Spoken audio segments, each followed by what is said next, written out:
परंपरा नाही, हा आहे जीवनाला दिशा देणारा मार्ग. हे केवळ विधी नाहीत, हे आहेत शास्त्राच्या अधिष्ठानावर उभे असलेले संस्कार. सनातन धर्मातील सण, पूजा, आचार आणि त्यामागचा अर्थ शास्त्रीय दृष्टिकोनातून, साधकांच्या संवादातून. सनातन संवाद, परंपरा, शास्त्र आणि सत्याचा संवाद. या रविवारी पाहूयात सनातन संस्थेचे अमोल कुलकर्णी यांची अधिक मास या संदर्भातील मुलाखत. आर चॅनल, सर्वांच्या घराघरात, प्रत्येकाच्या मनामनात. नमस्कार. हिंदू धर्मातील सण, उत्सव, श्रद्धा अशा विविध गोष्टीवर शास्त्रीय आणि आध्यात्मिक दृष्टिकोनातून प्रकाश टाकणाऱ्या सनातन संवाद या विशेष मालिकेत पुन्हा आपल्या सर्वांचं एकदा आपण मनपूर्वक स्वागत करतो. आज आपण आपल्या हिंदू धर्मातील एक विशिष्ट महिना जो दर 2-2.5 वर्षांनी आपल्याला बघायला मिळतो आपल्या संस्कृतीमध्ये, तो म्हणजे अधिक मास. आणि या अधिक मासामध्ये अशा वेगवेगळ्या आपल्याकडं प्रथा आहेत की अधिक मासात जावयाला वाण देणं, विविध पद्धतीचे धार्मिक आणि धार्मिक उपक्रम किंवा विविध देवांना भेटी देणं किंवा अशा विविध आपण ह्या अधिक मासाला महत्त्व देतो. मग हा नेमका अधिक मास का येतो, कसा येतो आणि त्याचं आपल्या याच्यातलं संस्कृतीमधलं महत्त्व काय, या सगळ्या बाबीवर शास्त्रीय आणि आध्यात्मिक दृष्टिकोनातून प्रकाश टाकण्यासाठी आज आपल्या स्टुडिओमध्ये सनातन संस्थेचे माननीय अमोल कुलकर्णी सर आपल्या सोबत आहेत. आपण आधी त्यांचं मनपूर्वक स्वागत करूया. सर, तुमचं आमच्या चॅनलवर मनपूर्वक स्वागत. आणि आज आपण अधिक मासाच्या संदर्भात आपण अशी गप्पा मारणार आहोत. तर आपण सुरुवातच अशी करूया की हा नेमका अधिक मास म्हणजे काय, तो काय येतो? अधिक मास या संदर्भात आता आपण समजून घेणार आहोत. तत्पूर्वी आर न्यूजच्या सर्व प्रेक्षकांना पुन्हा एकदा माझा नमस्कार. आता नेमका अधिक मास म्हणजे काय, तर हे आपण समजून घेऊया. 2 प्रकारच्या आपल्याकडे गणना आहेत. एक आहे सौर मास आणि एक आहे चांद्रमास. आता आपले हिंदू पंचांगाचे जे महिने आहेत तर ते चांद्रमासा जे प्रमाणे आहेत. मग हे चांद्रमास म्हणजे काय, तर जेव्हा सूर्य आणि चंद्र यांची युती होते तेव्हा अमावस्या असते. एका अमावस्येपासून ते दुसऱ्या अमावस्येपर्यंतचा जो काळ आहे तर त्याला चांद्रमास असं म्हणतात. तर आपले हे जे चैत्र, वैशाख, ज्येष्ठ, आषाढ हे जे महिने आहेत हे सगळे महिने कसे आहेत, तर हे चांद्रमास आहेत. चंद्राच्या गतीवरून आपल्याकडे आपल्या हिंदू धर्मामध्ये जे काही सण, व्रते किंवा विवाह, उपनयन असे जे काही कार्यक्रम होतात तर ते सगळे चंद्राच्या गतीवरून होतात, ठरलेले असतात. आपल्या श्लोकामध्ये सुद्धा बघा, चंद्रबळ, चंद्रबलम, म्हणजे चंद्राचं बळ असणं म्हणजे चंद्राची गती योग्य असणं हे खूप आवश्यक आहे. तर हे आहेत चंद्रमास. ह्या मासांचं वैशिष्ट्य काय आहे ना, तर हे जे आपले जे चैत्र, वैशाख, ज्येष्ठ, आषाढ महिने आहेत, या महिन्यांचं नाव जे आहे ना ते सुद्धा त्या महिन्याच्या पौर्णिमेला जे नक्षत्र असेल ना त्याच्यावर नाव पडलेलं आहे. थोडंसं खगोलशास्त्री आपण जाणून घेऊया. जसं की आता चैत्र मास आहे तर त्या चैत्र पौर्णिमेला चित्रा नक्षत्र असतं. वैशाख मास आहे तर तिथे विशाखा नक्षत्र असतं. जसं चंद्रमास आहे तसं सौर मास सुद्धा आहे. आता सौर मास म्हणजे काय, तर सूर्य सुद्धा ना एका राशीतून दुसऱ्या राशीत प्रवेश करत असतो. याला काय म्हणतात, याला संक्रमण म्हणजे संक्रांत असं म्हणतात. आता हे जे आहे ना, जसं चंद्रमास आहे, सौर मास आहे, तसं चंद्रवर्ष म्हणजे 12 महिन्यांचं एक चांद्रवर्ष आणि सौर वर्ष. आता चंद्रवर्ष म्हणजे काय आहे, तर हे साधारण 354 दिवसांचं असतं. आणि सौर वर्ष म्हणजे काय, तर जसं आपल्याला माहिती आहे, आपण शाळेत पण शिकलेलो आहोत की पृथ्वीला सूर्याभोवती प्रदक्षिणा पृथ्वी जी घालते ती त्याला 365 दिवस लागतात. आता हे जे चंद्रवर्ष आणि सौरवर्ष आहे तर त्याच्यामध्ये 11 दिवसांचा फरक आहे. आता ही जी गती आहे म्हणजे ही जी कालचक्र, ऋतुचक्र आहे, हे ऋतुचक्र आणि सण, व्रत यांचा एक मेळ बसावा म्हणून आपल्याकडे एक सुंदर ती योजना केलेली आहे, ती म्हणजे अधिक मासाची. साधारणपणे 32.5 महिन्यांनी अधिक मास येतो. आणि म्हणून हा जो अधिक मास आहे ना तर तो आणण्यामागे एक प्रयोजनच हे आहे की आपली जी सूर्याची गती, चंद्राची गती, त्याप्रमाणे येणारे जे महिने आहेत ह्यांचा मेळ बसवण्यासाठीची एक सुंदर अशी योजना आपल्या धर्मामध्ये केलेली आहे. ओके. मग हा अधिक मास नेमका कसा ठरवतात किंवा तो कुठल्या महिन्यात कसा येतो तो? आता अधिक मास जो आहे तर त्याच्या ठरवण्याच्या ना काही पद्धती आहेत. म्हणजे ढुबळ मनाने ना अधिक मास म्हणजे काय तो कसा ठरवतात, तर समजा एखाद्या महिन्याच्या कृष्ण पंचमीला जर का सूर्याचं संक्रमण किंवा संक्रांत असेल तर पुढच्या वर्षी तोच महिना साधारणपणे अधिक महिना असतो. अच्छा. ही एक पद्धती, ही ढोबळ मनाने पद्धत झाली. दुसरी जी पद्धत आहे त्याच्यामध्ये काय होतं की शालिवाहन शक जे आहे, तर शालिवाहन शकाला त्यामध्ये त्याच्यानुसार पण हे आपल्याला नेमका कोणता मास अधिक मास येणार ते ठरवलं जातं. आता चैत्र ते अश्विन हे जे महिने असतात तर साधारणपणे या महिन्यांमध्ये अधिक मास येतो. क्वचित प्रसंगी फाल्गुन मास हा अधिक मास असतो, पण क्वचित प्रसंगी, आणि बाकी उरलेले जे महिने आहेत त्यामध्ये अधिक मास असत नाही. जसं शालिवान शकानुसार अधिक मास काढला जातो तसंच विक्रम संवत जे आहे तर त्यानुसार सुद्धा अधिक मास हा काढला जातो. आता आपण जर पंचांगाचा आधार घेतला तर पंचांगामध्ये ही माहिती विस्तृत दिलेली आहे की म्हणजे जसं की आता विक्रम संवत आहे तर विक्रम संवतामध्ये काय सांगितलं तर त्यामध्ये 24 जो आकडा, आता समजा आता सुरू असलेला विक्रम संवत 2083 आहे, त्याच्यामध्ये 24 आकडा वाढवायचा आणि त्याला 160 नी भागायचं, आणि जी काही बाकी येईल तर त्याच्यामध्ये पुन्हा त्याचे कॅल्क्युलेशन्स आहेत की समजा म्हणजे आकडे आहेत त्यामध्ये, जसं की 1, 2, 5, 7 ही बाकी आली तर मग कुठला महिना असेल. तर असं विस्तृत वर्णन जे आहे ते आपल्या पंचांगामध्ये दिलेलं आहे आणि त्यानुसार अधिक मास काढला जातो. या अधिक मासाला काही वेळा आपण पुरुषोत्तम मास किंवा मलमास असंही संबोधलं जातं. बरोबर. तर ते नेमकं काय आहे? पुरुषोत्तम मास म्हणजे का, त्याला तसं का म्हटलं जातं? आता अधिक मासासंदर्भात आपल्या काही आपण काही पुराणातल्या कथा पण आहेत, तर ते आपण थोडक्यात सांगतो आता इथे. म्हणजे एका कथेनुसार असं म्हणतात की जे 12 महिने होते त्या 12 महिन्यांनी काय केलं तर आपापलं जे पाप होतं किंवा जे नको असलेला भाग होता तो भाग काढला आणि एक अधिक मास तयार केला.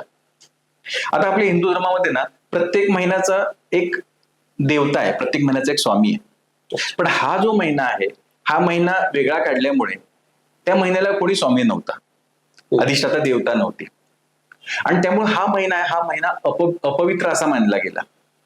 मग अधिक मासाला पण दुःख झालं आणि त्याचं दुःख भगवान श्रीकृष्णाला पाहावलं गेलं नाही, म्हणून भगवान श्रीकृष्णाने काय केलं तर त्याला वर दिला. वर काय दिला तर जेव्हा जेव्हा तू येशील तर तुझी देवता, या महिन्याची देवता ती मी स्वतः असेल, हा वर दिला. पुढे भगवान श्रीकृष्णाने काय सांगितलं तर तुझ्या या अधिक मासामध्ये जे कोणी सत्कर्म करतील, पुण्यकर्म करतील, साधना नामस्मरण जप ताप करतील तर त्यांना अक्षय पुण्य मिळेल. आणि म्हणून ह्या मासाला ना पुरुषोत्तम मास असं म्हटलं जातं. आता मलमास जे म्हणतात ना, मलमास याचा अर्थ काय आहे ना, तर ह्या संदर्भात पण आपण थोडंसं खगोलशास्त्रीय पण बघूया, अध्यात्मशास्त्रीय पण बघूया.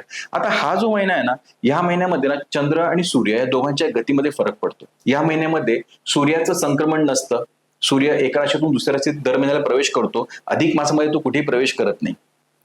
चंद्राच्या गतीवरही फरक पडलेला असतो. आणि जसं ग्रहण काळामध्ये एक वातावरण असतं तसंच थोडंसं अनिष्ट वातावरण हे या अधिक मासामध्ये असतं. आणि म्हणून अधिक मास हा अपवित्र का समजला गेलाय तर त्या महिन्यामध्ये ना कुठलेही शुभ कार्य करत नाहीत. शुभ कार्य का करत नाही, जसं आपण मगाशी बघितलं की चंद्रबळ नाहीये ना, त्यामुळे ते शुभ कार्य जे आहे ते शुभ कार्य सिद्धीला जात नाही. म्हणून या महिन्यामध्ये शुभ कार्य करत नाहीत आणि म्हणून याला मलिन मास किंवा मलमास असं या महिन्याला नाव पडलेलं आहे.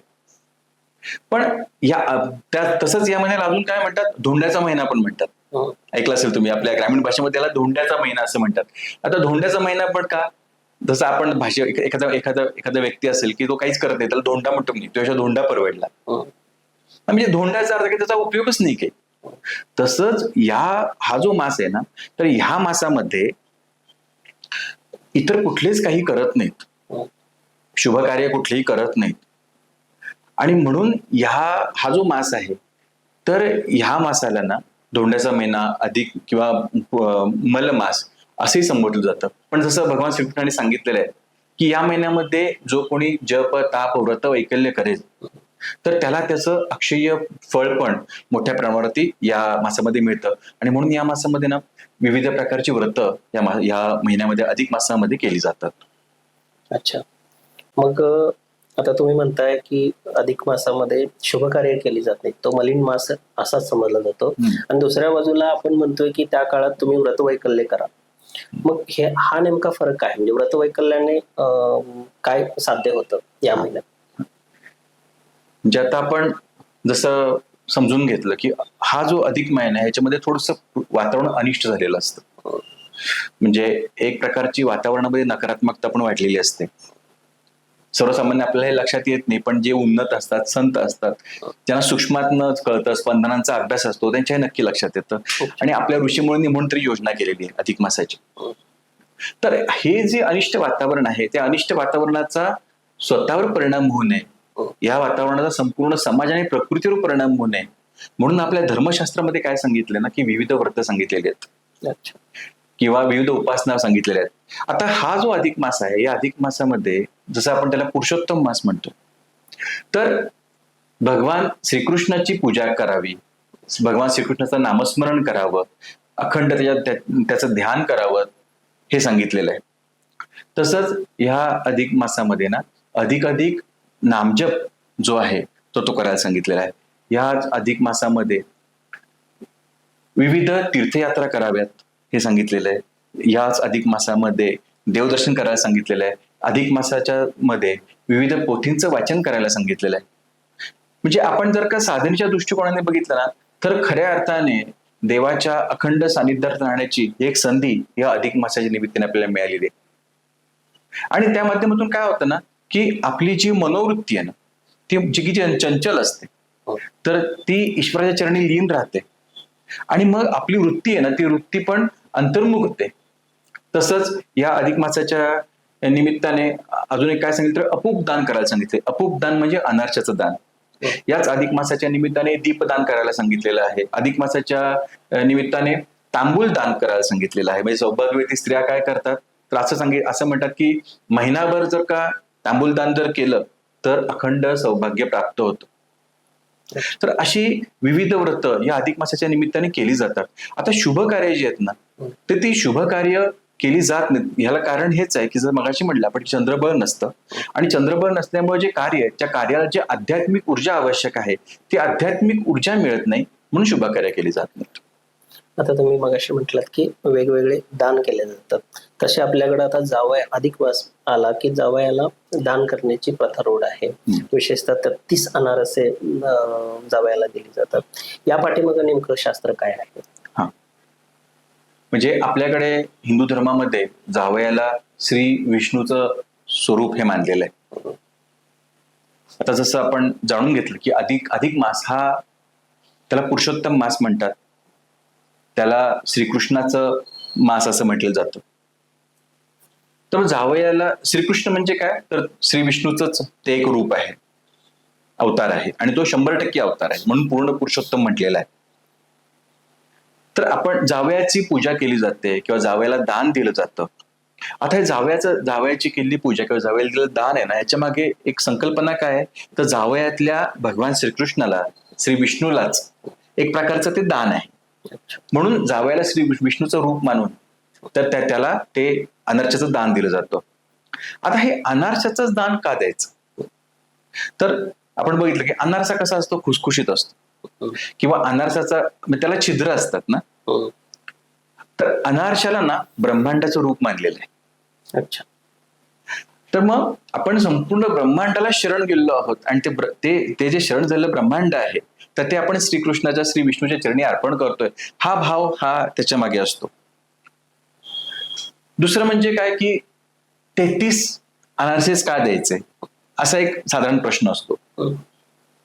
तर 33 अनारसे का द्यायचे, तर आपल्याकडे ना 33 कोटी देवता सांगितलेल्या आहेत. म्हणजे 33 प्रकारच्या देवता ह्या आपल्याकडे सांगितलेल्या आहेत. हा जो अधिक मास आहे तर त्या कथेमध्ये पुढे असं पण आहे की अधिक मासाला जेव्हा भगवान श्रीकृष्णाने वर दिला तेव्हा त्याचबरोबर अन्य पण 33 कोटी देवतांनी पण त्यांना वर दिलेला आहे. त्यामुळे त्या 33 कोटी प्रकारच्या देवतांचं, कोटी म्हणजे प्रकार, आपल्या संस्कृतमध्ये कोट आणि एका शब्दाचे अनेक अर्थ असतात. तर त्यातला कोटी जो आहे तो म्हणजे प्रकार. जसं आता आपण वर म्हणजे नवरा मुलगा पण आणि वर म्हणजे आशीर्वाद पण, तसं कोटी हा संख्यावाचक शब्द नाहीये, तर तो संस्कृत शब्द आहे, त्याचा प्रकार हा एक अर्थ आहे. तर 33 प्रकारच्या देवताने सुद्धा आशीर्वाद दिलेले आहेत. तर मग ह्या देवतांप्रती कृतज्ञता व्यक्त करण्यासाठी, त्यांचं स्मरण करण्यासाठी म्हणून 33 अनारसे, 33 दिवे असं दान हे त्यावेळी तिथे केलं जातं. अच्छा. आपण आता मागापासून अधिक मासात नेमकं काय करावं ह्या गोष्टी सांगितल्या. मग काय टाळायला हवं त्या विरोधात हेही आपल्याला कळलं पाहिजे, की त्या कोणती कर्म टाळायला पाहिजेत अधिक मासामध्ये. जसं आपण म्हटलं की आपण एखाद्या चांगली सुरुवात जी करतो, समजा एखाद्या व्यवसायाला आपण सुरुवात करतोय, तर शुभ कार्याची सुरुवात आहे ना ती अधिक मासात केली जात नाही. त्यामुळे कोणती शुभ कार्य ते टाळायला पाहिजे. जसं की पायभरणी आहे, जसं वास्तुशांती आहे, विवाह आहे, मौजी बंधन आहे म्हणजे मुंज आहे. तर ज्या काही आपण जे शुभ कार्य आहे तर ती शुभ कार्य जे ते आपण ती टाळली पाहिजेत. बाकीची आपली नैमित्तिक कार्य आहेत, जी नित्यनेमाने चाललेली पूजा आहे ती आपण करू शकतो, पण कुठल्याही देवतेची प्राणप्रतिष्ठा आहे तर ती अधिक मासात करायला नको. तर हे जे कार्य आहेत ही अवश्य इथे टाळायला पाहिजेत. मग अधिक मासात एखाद्याचा वाढदिवस असेल किंवा एखादं श्राद्ध असेल तर अशा गोष्टींच्या बाबत आपण ते पुढे मागे करू शकत नाही, त्याबाबत काय विचार केला पाहिजे. आता अधिक मासामध्ये जर वाढदिवस असेल तर काय करायचं, तर अशा वेळी ना समजा एखाद्याचा वाढदिवस ज्येष्ठ शुद्ध प्रतिपदेला आहे आणि तसं यावर्षी ज्येष्ठ अधिक आहे, आता सुरू आहे तो अधिक महिना सुरू आहे. मला वाटतं प्रेक्षकांना आता हे माहित असेल की 17 मे ते 15 जून या कालावधीमध्ये ज्येष्ठ हा अधिक मास आहे. समजा आता एखाद्याचा जन्म याच महिन्यात झाला असं पण ठरवूया आणि ज्येष्ठ शुद्ध प्रतिपदेला झालेला आहे, तर त्याचा वाढदिवस करताना काय करायचं, तर पुढच्या वर्षी त्याच ज्येष्ठातल्या तिथीला हा त्याचा वाढदिवस येईल. कारण दरवर्षी काही अधिक मास नसणार, तर त्याचा वाढदिवस हा त्या पुढच्या वर्षीच्या ज्येष्ठ महिन्यात येईल. आणि ज्यावेळी पुन्हा अधिक मास ज्येष्ठ येईल त्यावेळी सुद्धा त्याचा वाढदिवस हा मीज ज्येष्ठ म्हणजे पुढचा जो ज्येष्ठ महिना असेल तर त्यातच येईल. अधिक मासात वाढदिवस तिथे असणार नाहीये. श्राद्ध कर्म आहे, तर श्राद्ध कर्माच्या बाबतीत सुद्धा तिथे काय असणार आहे, तर अधिक मासामध्ये श्राद्ध कर्म ज्यावेळी येईल, समजा अधिक मासामध्ये एखाद्याचा मृत्यू झालेला आहे तर त्याचं श्राद्ध कर्म करत असताना निज मासातच करायचं. पण जेव्हा तो पुन्हा अधिक मास येईल तेव्हा मात्र ते पुन्हा ते अधिक मासात करायचं. समजा एक आषाढ मध्ये एखादी व्यक्ती मृत पावलेली आहे आषाढामध्ये, आता पुढच्या वर्षी आषाढ अधिक नसेल, बरोबर, तर मग त्यावेळी आषाढ जो नैमित्तिक आषाढ महिना आहे त्याच ते श्राद्ध करायचं. पण जेव्हा काही वर्षांनी जेव्हा पुन्हा अधिक आषाढ येईल तेव्हा त्या अधिक आषाढामध्ये ते श्राद्ध करायचं. मग याच अनुषंगानं अधिक येणारे महिने जे आहेत ते रोटेशन नुसार बदलत जातात की म्हणजे ते किती वर्षांनी परत, आता एखादा महिना अधिक, आता ज्येष्ठ अधिक आला असेल तर पुढचा ज्येष्ठ यायला किती वर्षाचा कालावधी जावा लागतो. जसं आपण मगाशी म्हटलं की विक्रम संवत्सर आहे, तर ते आता आपल्याला पंचांगावरून कळू शकतं. दुसरं म्हणजे विक्रम संवत्सर आहे ना, विक्रम संवत्सरामध्ये हे खूप छान दिलेलं आहे. म्हणजे आपणही ते पाहू शकता की 2083 आता जे सुरू वर्ष आहे, तर त्या 2083 मध्ये आपण जर का ती 24 आकडा मिळवला आणि त्याच्या 160 भागलं तर त्यामध्ये ना ते जी बाकी येईल त्या बाकीवरून आपण काढू शकतो की अधिक मास जो आहे तो कुठला असेल. म्हणजे त्या पंचांगाच्या जे कालमापन आहे त्याच्यावरून ते लक्षात येतं की तो नेमकी कोणता असणार. आता या अधिक मासानिमित्त आध्यात्मिक लाभ जो आहे आपल्या तो अधिक कसा आध्यात्मिक लाभ करून घेता येईल याविषयी आता काय सांगा. जसं आपण मगाशी म्हटलं की अधिक मासामध्ये जी कर्म आपल्याला करायला सांगितलेत त्यामध्ये ना दान करायला सांगितलेलं आहे. अधिक मासामध्ये दानाचं खूप महत्व आहे. अधिक मासामध्ये म्हणजे मगाच्या प्रश्न काही उत्तर राहिले ते तर थोडं सांगतो आता आणि मग आपण पुन्हा या विषयाकडे वळूया. अधिक मासामध्ये आपल्याला काही कर्मकांड करायला सांगितलेली आहेत. जसं की उपवास करायला सांगितलेला आहे किंवा अयाचित भोजन म्हणजे काय, तर एखाद्याच्या घरी अचानक जाणे आणि भोजन करणे ते सांगितलेलं आहे. नक्त भोजन करायला सांगितलंय, म्हणजे काय, तर दिवसा जेवायचं नाही रात्री जेवायचं हे सांगितलेलं आहे. किंवा त्या अजून एक सांगितलंय म्हणजे एक भुक्त म्हणजे दिवसभरातून कधी एकदाच जेवायचं, अशा प्रकारची ही काही कर्म ही ह्या याच्यामध्ये सांगितलेली आहेत. आता हे असं करण्याच्या मागे कारण काय आहे? तर स्वतःच्या मनाला ना आपल्या नियंत्रणामध्ये ठेवण्यासाठी हे आपल्याला हे सगळं सांगितलेलं आहे. आता जसं तुम्ही जो प्रश्न विचारलात की दान, या महिन्यामध्ये दानाचं महत्व खूप सांगितलेलं आहे. म्हणजे भगवान श्रीकृष्णाने महाभारतात काय सांगितलंय की या महिन्यामध्ये जो कोणी दान करेल ना, तर त्या दानाचं अक्षय पुण्य हे या व्यक्तीला मिळेल. पण दान हे कोणत्या कोणत्या प्रकारचं असतं? तर दानामध्ये अन्नदान आहे, ज्ञानदान आहे, धनदान आहे, गोदान आहे, सुवर्णदान आहे, भूमिदान आहे. अशा विविध प्रकारची दानं सांगितलेली आहेत. तांबूल दान आहे. आता ह्या सर्व दानांमध्ये ना अन्नदान हे श्रेष्ठ दान असं सांगितलेलं आहे. म्हणजे असं म्हणतात की जेव्हा एखादी गृहस्थाश्रमातला व्यक्ती असतो, म्हणजे तो काहीतरी अर्थार्जन करतोय, काहीतरी कमवतोय आणि त्या कमवण्याच्या माध्यमातून घरामध्ये चूल पेटतीये, तर अशा व्यक्तीने नियमितपणे अन्नदान करावं असं धर्मशास्त्रात सांगितलेलं आहे. मग आता ह्याच्यामध्ये आपल्याला अन्नदान करायचंय, तर दानामध्ये पण ना अध्यात्मशास्त्र काय सांगतं का धर्मशास्त्र काय सांगतं? दान कसं असायला पाहिजे? दान हे सत्पात्रे दान असायला पाहिजे. मग आता हा जो काळ आहे ना, हा धर्म कार्यासाठीचा काळ आहे. धर्मावरती ग्लानी आलेली आहे आणि या धर्माचं रक्षण करणं, धर्म शिक्षण देणं, धर्म जागृती करणं ह्यासाठीचा हा एक पूरक काळ आहे आणि हे करणं हे सगळ्यांचंच कर्तव्य आहे. मग अशा धर्मकार्य करणारे ज्या काही संस्था आहेत, संघटना आहेत, तर अशांसाठी दान करणं हे खऱ्या अर्थाने सत्पात्र दान हे या काळानुसार असणार आहे. मग जसं आता आपण उदाहरण घेऊया सनातन संस्थेचं. ही सनातन संस्थेचे विविध ठिकाणी आश्रम आहेत, सेवा केंद्र आहेत आणि ह्या आश्रमांमध्ये, सेवा केंद्रांमध्ये सहस्रो साधक आपल्या घरादाराचा संपूर्णपणे त्याग करून धर्मकार्य करतात. तर अशा आश्रमांसाठी, अशा संस्थांसाठी आपण जर अन्नदान दिलं, आपण जर धनाच्या माध्यमातून सहाय्य केलं, तर निश्चितच त्यातून आपली पण साधना होणार आहे. तर ह्या प्रकारे आपण अन्नदान करू शकता आणि धनाचं दान पण आपण करू शकता. आणि ह्याच्यामध्ये म्हणजे प्रेक्षकांसाठी मला हे सांगायचंय की ह्या अधिक मासाच्या निमित्ताने आपण जो नामजपाला आरंभ केला असेल तर आपण नामजप करूया. नामजप आपण कुठला करू शकतो? तर आपल्याला जर का गुरु असतील तर गुरूंनी दिलेला जो मंत्र आहे तर तो मंत्र आपल्याला जपायचा आहे. जर आपल्याला गुरु नाहीये तर काय करायचं? तर आपली जी कुलदेवता आहे त्या कुलदेवतेचा नामजप करायचा आहे. मग त्यामध्ये आपली कुलदेवी समजा भवानी असेल तर श्री भवानी देव्ये नमः हा नामजप आपल्याला करायचा आहे. आपली कुलदेवता रेणुका असेल तर श्री रेणुका देव्ये नमः हा नामजप आपल्याला करायचा आहे. आपल्याला कुलदेवता माहित नाहीये तर श्री कुलदेवतायै नमः हा नामजप आपल्याला अधिक करायचा आहे.